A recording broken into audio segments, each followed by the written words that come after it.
இன்னைக்கு நம்ம வந்த பிளேஸ் ஜே அக்வாரியம். இது எங்க லொக்கேட் ஆயிருக்குன்னா கொள்ளிடத்துல உள்ள சீனிவாசா மெட்ரிகுலேஷன் ஸ்கூல் இருக்கு இல்லையா, அதுக்கு பக்கத்துலேயே தான் இந்த ஜே அக்வாரியம் இருக்கு.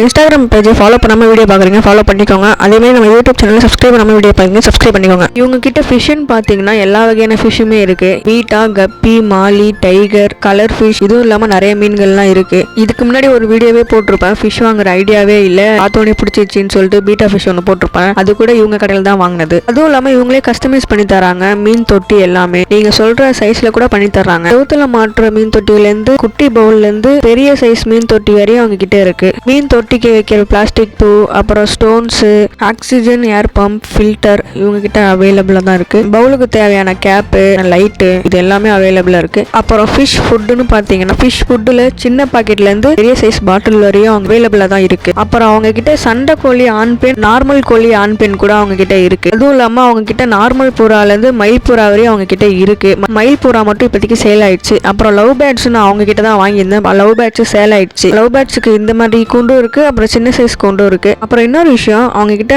ஹாம்ஸ்டன் ராட்டும் இருக்கு. ஆனா நான் போன நேரத்துல எல்லாமே சேல் ஆயிடுச்சு. என்னென்ன சேல் ஆயிடுச்சுன்னா ராட்டு, லவ் பேர்ட்ஸ், அப்புறம் மயில்புறா, இதெல்லாம் அவங்க கிட்ட சேல் ஆயிடுச்சு. ஆனா அவங்க கிட்ட இதெல்லாம் அவைலபிள் இருக்கு. அவங்க கிட்ட நேரடியா போய் வாங்கிக்கிறேன்னா வாங்கிக்குவாங்க. அவங்க கிட்ட நம்ம வாங்கியிருந்தது மாலி, ஒரு ஃபீமேலு ஒரு மேலு, இது மட்டும் தான் வாங்கியிருந்தோம். அதுக்கு தேவையான ஃபுட்டு ஒன்று வாங்கியிருந்தோம். இது இந்த தண்ணி டேங்க்ல நானே செஞ்சது, அதனால இதுலயே நான் மீனை வளர்த்துக்கிட்டு இருக்கேன். எப்படி இருக்கு, நல்லா இருக்கா? அப்புறம் மறக்காம போய் அந்த அக்வாரியம் ட்ரை பண்ணி பாருங்க. அப்புறம் அடுத்த வீடியோல பார்க்கலாம்.